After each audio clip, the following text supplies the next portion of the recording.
और दूसरे इक्वेशन को एज्यूम किया हूं तो ये जो सेकेंड वाला इक्वेशन है म्यू आर का जो वैल्यू है उसको बायनोमियल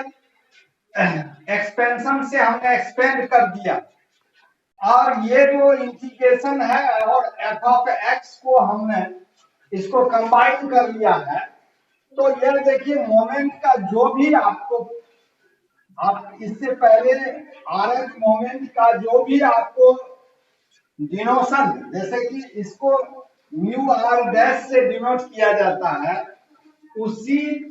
के कोरस्पॉन्डिंग जितने भी वैल्यू होंगे तो इसका वैल्यू इस तरह से म्यू आर डैश माइनस ये आर सी वन है और आर सी वन का जो वैल्यू होगा ऐसे ही आर सी वन आर के वैल्यू पर डिपेंड करेगा इसका जो वैल्यू होगा और इसको म्यू और mu R minus one dash minus R C two mu square mu R minus two dash so on minus one to the power R mu R. तो इस तरह से ये जो कंडीशन है आर के डिफरेंट वैल्यू के लिए हमें मोमेंट फाइंड आउट हो जाता है। तो कैसे फाइंड आउट होता है यदि इसमें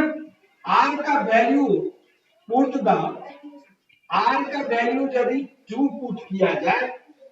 तो देखिए म्यू टू का वैल्यू म्यू टू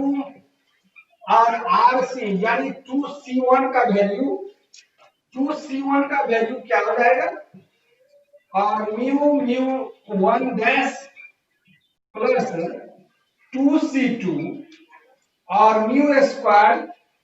यहां पर 2 यदि तो 0 हो जाएगा। ये इस केस में आप देखते हैं क्या यदि इसको सॉल्व किया जाए तो mu two dash minus 2 mu ये म्यू वन और वन हो जाएगा यानी डैश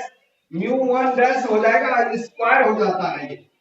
और ये जो है ये म्यू वन का स्क्वायर हो जाएगा डैश का। तो यदि इसमें से यदि इसको हम सिंप्लीफाई करेंगे तो mu two dash minus mu one का स्क्वायर डैश का स्क्वायर। तो इस तरह से यदि आर के वैल्यू को 2 पुट किया जाए तो ये जो वैल्यू होता है यह वेरिएंस हो जाती है और यदि वेरिएंस हो जाती है तो आर का वैल्यू यदि 3 पुट किया जाए तो वह जो है स्क्यूनेस का वैल्यू हमें ऑब्टेन होता है और यदि आर का वैल्यू 4 सब्स्टिट्यूट किया जाए तो वह कुर्टोसिस होता है। ये स्टैटिस्टिकल वर्ड है और इसको भी एक टॉपिक है जिसको हमको बाद में स्टडी करना है। ये वाला हाँ तो इसमें देखिए जब इसका वैल्यू ऊपर से relation between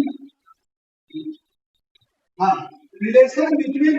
earth moment about origin and central moment। central moment क्या मीनिंग होता है कि ये जो अर्थ मोमेंट अबाउट मीन यदि होगा तो that is a central moment होती है। इसके दोनों में रिलेशन क्या है उसके लिए हमको एक रिजल्ट ऑब्टेन करना है तो वह रिजल्ट आर के फॉर्म में होगी। तो इससे पहले कि मोमेंट अबाउट ओरिजिन का जो फॉर्मूला है एक्स ये minus infinity to plus infinity integrate X to the power R F of X DX ये कंटिन्यूअस केस के लिए ये तो R F moment about origin हो गया। अब जो सेंट्रल मोमेंट के लिए हम क्या करते हैं are F moment of about mean होता है तो x माइनस म्यू हो जाएगा टू द पावर आर हो जाएगा और इसका यदि हम कंटिन्यूअस केस के लिए फॉर्मूला का यूज करें और फिर इसे बायनोमियल एक्सपेंशन पर इसको एक्सपेंड कर दिया एक्सपेंड कर आफ्टर एक्सपेंशन क्या करता हूं कि ये इंटीग्रेशन और f ऑफ x dx को कंबाइन कर देता हूं सभी टर्म्स में। यदि सभी टर्म्स में कंबाइन करने के आफ्टर तब ये जो फॉर्म होती है, यह देखते हैं क्या कि मोमेंट अबाउट जो आरएफ मोमेंट अबाउट ओरिजिन है, उसका जो वैल्यू हमने इसमें पुट किया है, x to the power r f of x का वैल्यू म्यू r डैश होता है, उसी तरह से सभी का वैल्यू हमने मोमेंट अबाउट ओरिजिन के टर्म में हमने इसमें सब्स्टिट्यूट किया है। जब इसको सिंप्लीफाई, यदि r का वैल्यू 2 रख करके इसको सिंप्लीफाई किया तो μ2 का वैल्यू एक वेरिएंस हो जाती है। क्लियर? अब जो है तो μ2 का वैल्यू एक वेरिएंस का ये जो फॉर्मूला हमें डिफाइन हो जाती है।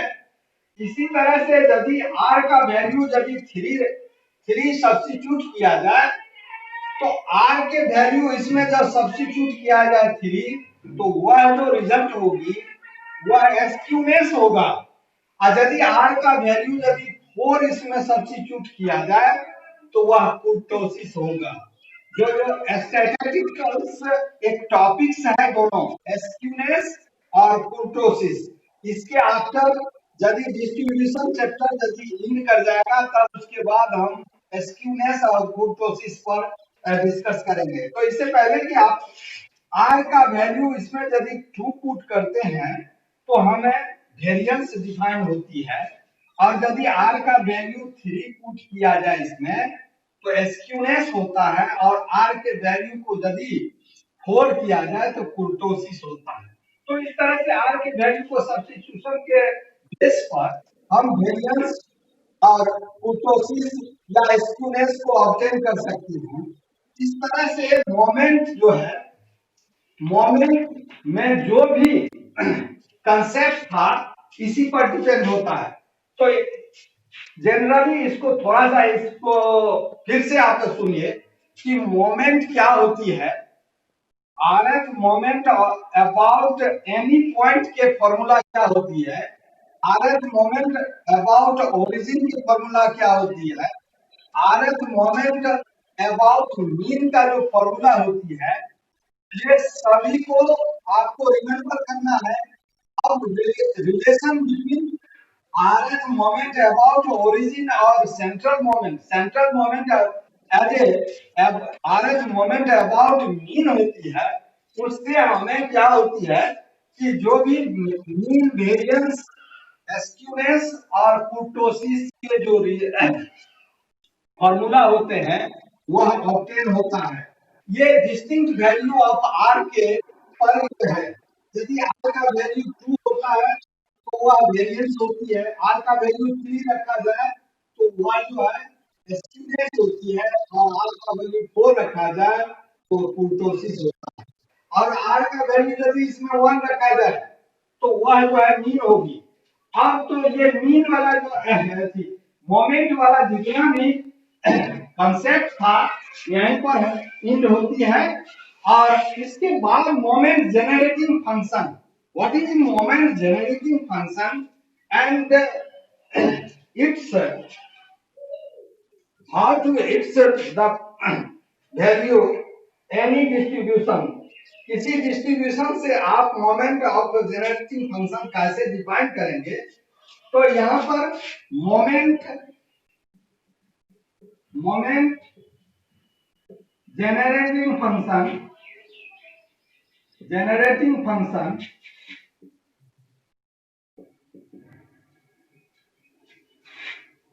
the moment generating function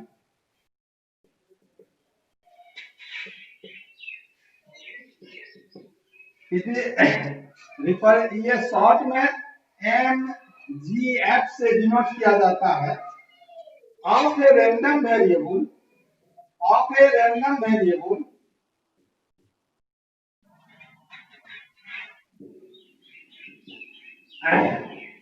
x about origin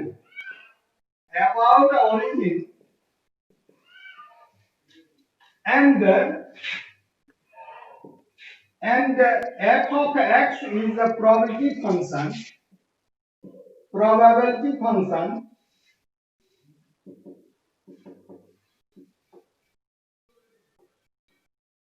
Then moment generating function is then moment generating function is denoted by m, m of subscript xt, m of subscript xt यदि origin के about हो तो यह x के place में zero भी आप put कर सकते हैं, लेकिन it is generally denoted by M X T. M X subscript of X है और टी है, दैट इज इसके लिए क्या होती है, एक एक्सपोनेंशियल एक्सपेक्टेशन वैल्यू होती है, वह that is E to the power expectation value of E to the power T X. ये टी जो है एक रियल पैरामीटर है, एक रियल पैरामीटर है। और फर्स्ट पहले देखिएगा कि डिस्क्रीट के लिए और कंटिन्यूअस के कंडीशन के लिए, ये डिस्क्रीट के लिए e to the power tx और px is the probability mass function and f of x is the probability density function। ये डिस्क्रीट केस के लिए है और ये जो है कंटिन्यूअस केस के लिए है। इस तरह से ये मोमेंट जनरेटिंग फंक्शन डिफाइन करने के लिए जब ओरिजिन के अबाउट होता हो तब डिस्क्रीट केस के लिए और कंटिन्यूअस केस के लिए अलग अलग एक where t is real parameter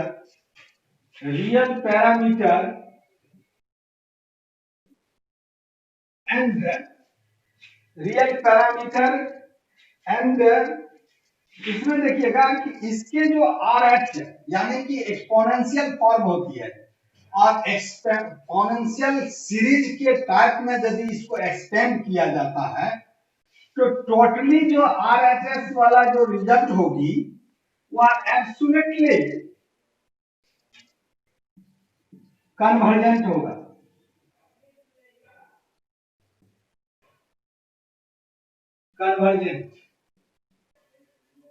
convergent क्या होती है कि इसके प्रत्येक टर्म्स जो होती है वह जो है इंक्रीज करता जाता है और वह जनरेटिंग कंडीशन में होती है, दैट इज एब्सोल्युटली कन्वर्जेंट। और ये कन्वर्जेंट जैसे कि यहाँ पर कोई एक्सपोनेंशियल सीरीज यदि इसको आप डिटेल से लिखा जाए, एक्सपेंड किया जाए, तो आप देखेंगे कि फर्स्ट में 1 होता है, सेकंड में टी एक्स होती है और उसके बाद उसका स्क्वायरिंग, उसके बाद क्यूबिक फॉर्म, फोर्थ क्यूब, ऐसे इसका जो है डेवलप करता जाता है और सभी टर्म एक दूसरे से जो है वह ग्रेटर होते हैं और इसी तरह से जितने भी इसके जो सीरीज होंगे यह कन्वर्जेंट होंगी, greater than positive greater than 0 होता है, दैट इज द। तो इस केस में आप देख रहे हैं कि moment generating function is denoted by m of xt and expected value of exponential tx। इसके डिस्क्रीट केस के लिए, कंटिन्यूअस केस के लिए, where t is the real parameter and its the expansion is absolutely convergent। अब यदि m x t यदि इसको expand किया जाए यानी m of x t is the e of, यदि एक्सपेंड किया जाए इसको, जैसे कि e of x का 1 plus x square by factorial 2 and x cube by factorial 3 so on, so that case will be applicable 1 plus tx plus t square x square by factorial 2 plus t cube x cube by factorial 3 so on। तो in last वाला case जो होगी, क्योंकि last वाला case के लिए आप जब आर्च ये जो मोमेंट है तो आर्च टर्म में इसे डिफाइन की जा सकती है as t to the power r x to the power r by factorial r। तो इस तरह से इसके जो एक्सपेंशन होंगे, इस एक्सपेंशन को हमने आर्च टर्म तक ले लिया। अब यदि e को expected value of 1, expected value of e tx and then t is the constant terms and t square by factorial 2 into e of x square and t cube by factorial 3 and expected value of x cube so on। और इस तरह से ये जो last वाला terms है, यदि इसे एक x टू द पावर किसी टर्म्स के करस्पॉन्डिंग इसे यदि रिटर्न किया जाए तो इस केस में देखिएगा कि एक्सपेक्टेड वैल्यू ऑफ 1 का वैल्यू 1 होता है और expected value of x is the mu और t जो है इसमें मल्टीप्लाई के expected value of x is the mean होती है और that is represented by mu 1 dash और फिर t square by factorial 2 e of x square is the mu 2 dash and t cube by factorial 3 e of x cube so on। that is a इस form को यदि आप यहीं से show on करेंगे और the case is will be t to the power r and it is written as mu r dash by factorial r। जब summation के फॉर्म में इस एक्सपेंशन को जब समेशन फॉर्म दिया जाए तो r का वैल्यू 0 से m या इंफिनिटी और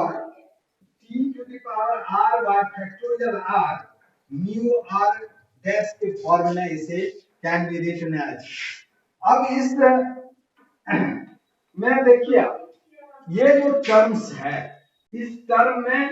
आप क्या देख रहे हैं कि यहाँ 1 है, यहाँ t है और यहाँ पर t स्क्वायर है, t क्यूब है सो ऑन। इस तरह से यह जो डेवलप कर रहा है प्रत्येक टर्म एक दूसरे से डेवलप कर रहा है। तो इस केस में आप कहते हैं क्या, क्योंकि यह मोमेंट के केस में है, that is represented as a moment of every term of the expansion और यदि every term of expansion in the form of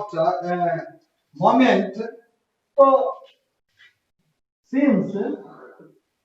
m of x t generate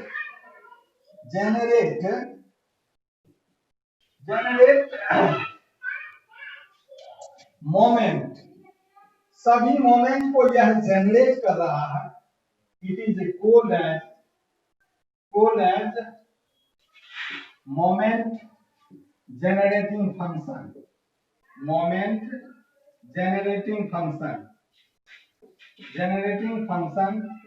and it is denoted as m of x t and ये तो moment generating function के definition और किस तरह से moment generating function होती है कि इसके एवरी टर्म्स जो है वह जनरेट हो रहा है और ये जो टर्म्स होंगे पर एवरी टर्म्स क्योंकि जनरेट हो रहा है तो इस केस में इसे मोमेंट जनरेटिंग फंक्शन इसको कोड किया जाता है। ये अब जो है इससे एक्सपेक्टेड वैल्यू या मीन या वेरिएंस कैसे फाइंड होती है।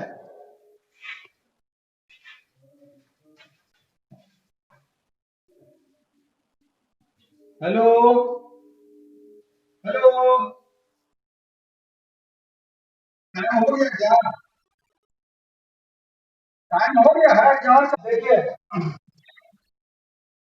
ये जो मोमेंट जनरेटिंग फंक्शन का जो हमने रिजल्ट ऑब्टेन किया है,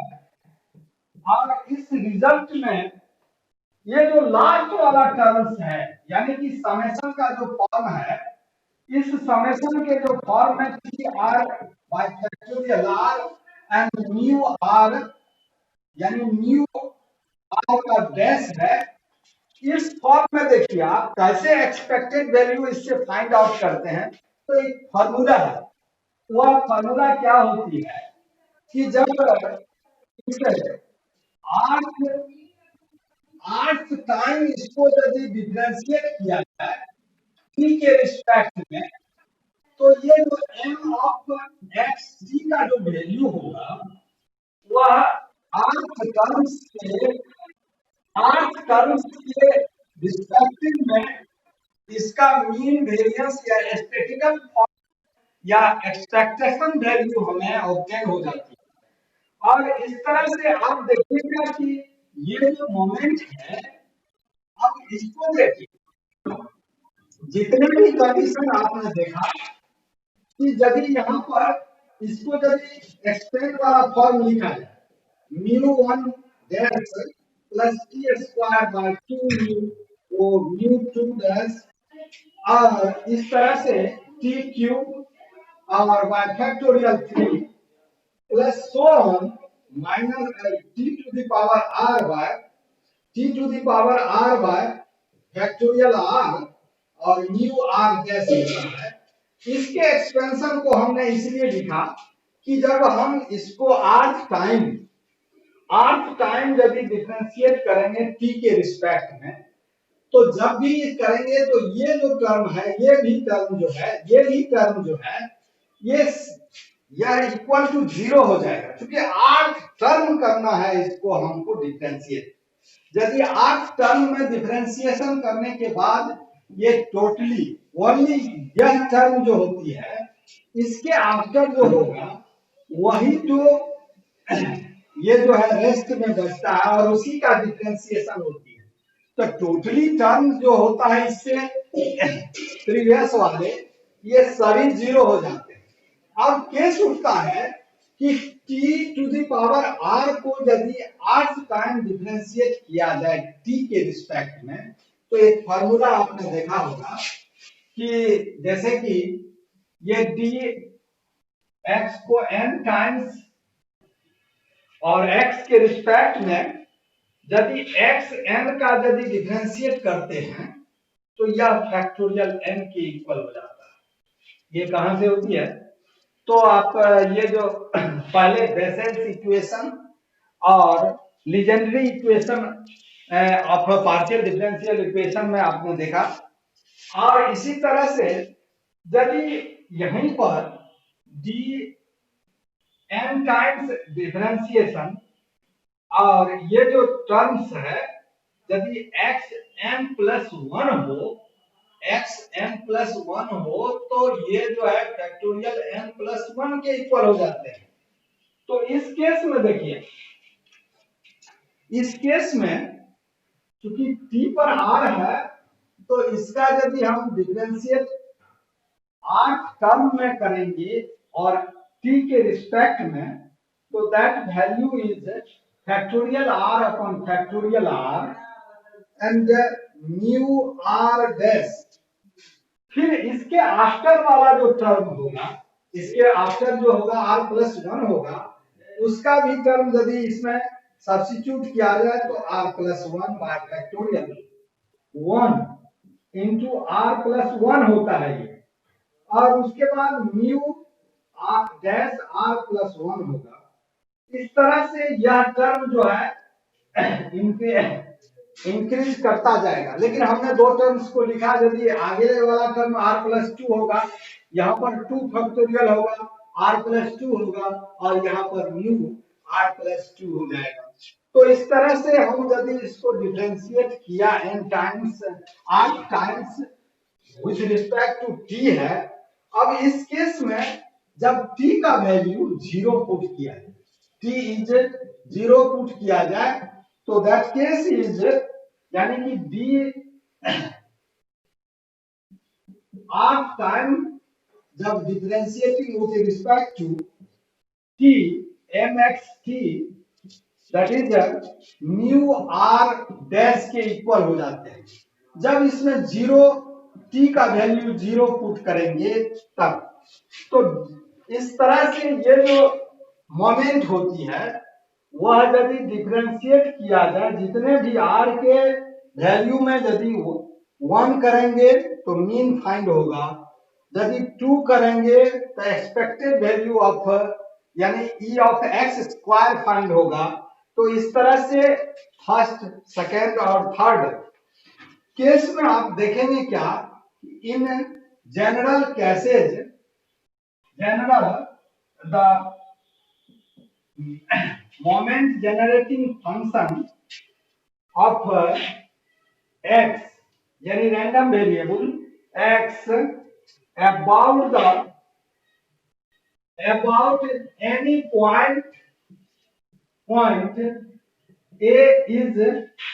denoted by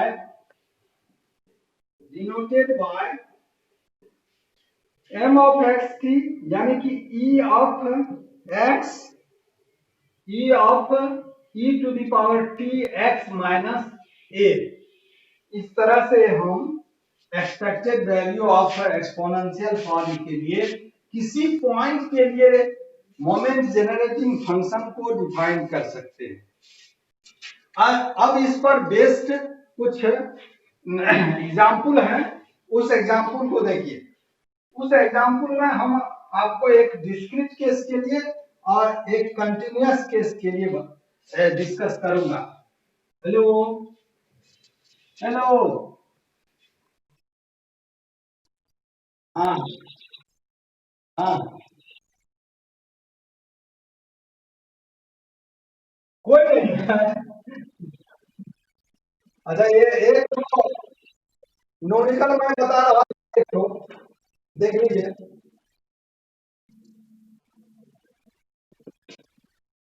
given probability function f of x is equals to x and 0 is less than x, x is less than 1, 2 minus x, 1 is less than x, x is less than 2, and 0 is otherwise. So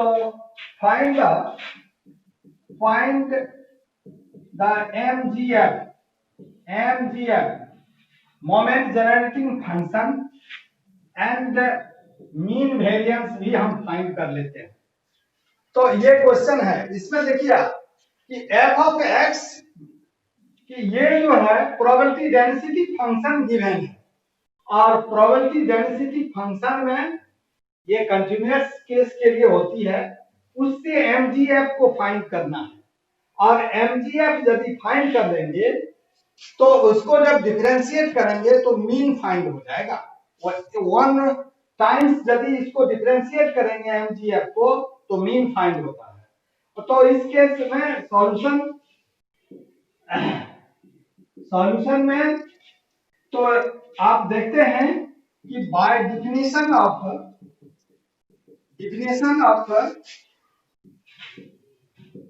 MGF m of xt is the minus infinity to infinity e tx f of x होता है। That is the general case of या formula for MGF। अब इस condition में देखिए कि जो भी fx है इस कंडीशन यानी कि उसके जो लिमिट्स हैं उस पर डिपेंड करेगा इसका जो फंक्शन है। और इस फंक्शन के लिए हम इस तरह से डिनोट कर सकते हैं, क्या डिनोट कर सकते हैं 0 to 1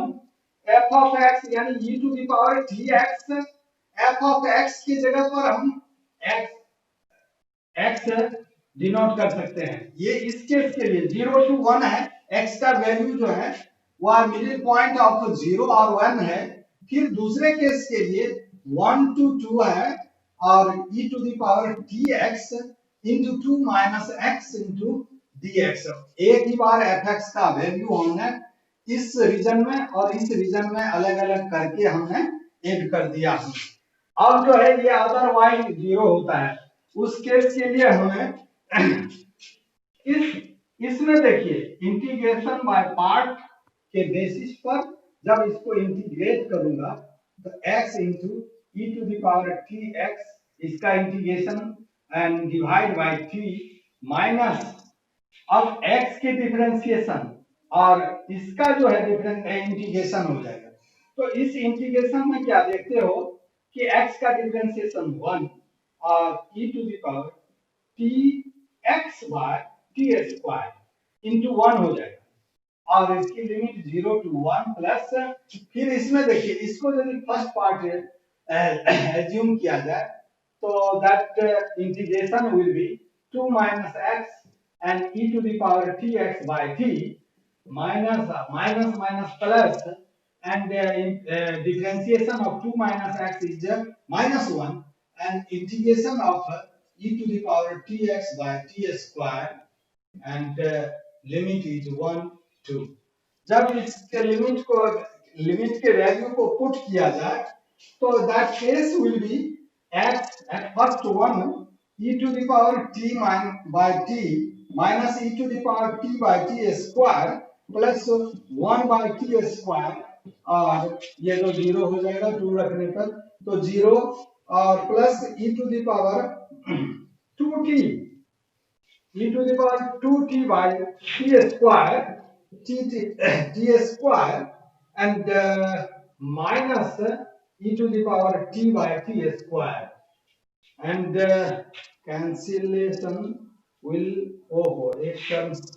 minus e to the power t by t and cancellation and that is e to the power 2t by t square यहाँ माइनस और minus 2 e to the power t by t square plus 1 by t square. It is written as 1 by t square will be common e to the power 2t minus 2 et plus 1। अब क्या करते हैं इसे, इस case को देखिए यह जो है mgf हमें फाइंड हो गया और इस mgf के लिए हमको मीन फाइंड करने के लिए इसको क्या करते हैं कि सबसे पहले जब एक्सपेंशन करते हैं इस एक्सपेंशन में कुछ ना कुछ टर्म्स इसमें जो है कैंसिलेशन ऑब्टेन करेगा। उस कैंसिलेशन में देखिए तो mgf is that is e to the power 2t 1 by t square and e to the power 1 plus e to the power 2t e to the power 2t 2t plus 4t square by factorial 2 and that is 8t cube by factorial 3 and 16t to the power 4 by factorial 4 first terms। second term is minus t square 1 plus t square by factorial 2 plus t cube by factorial 3 and t to the power 4 by factorial 4 so on और plus 1। इस case में देखिएगा क्या कि यहाँ पर 1 2 और 1 cancel हो करके 1 by t square and 2t cancel and it is the 2t cancel t square by t square plus यहाँ पर देखिए t क्यूब और क्यूब वाले के टर्म्स में 2 है माइनस है 6t cube by factorial 3 6t cube by factorial 3 t4 में देखिए and plus 14t to the power 4 by 2 factorial 4 अब इस तरह से टी स्क्वायर को यदि डिवाइड करेंगे तो 1 प्लस ये cancel T plus 14 by T square यानी 14 T square factorial 4 is the 4 into 3 into 2 and that is 17 या ऐसे ही आप इसको कैलकुलेट कर सकते हो। Hello hello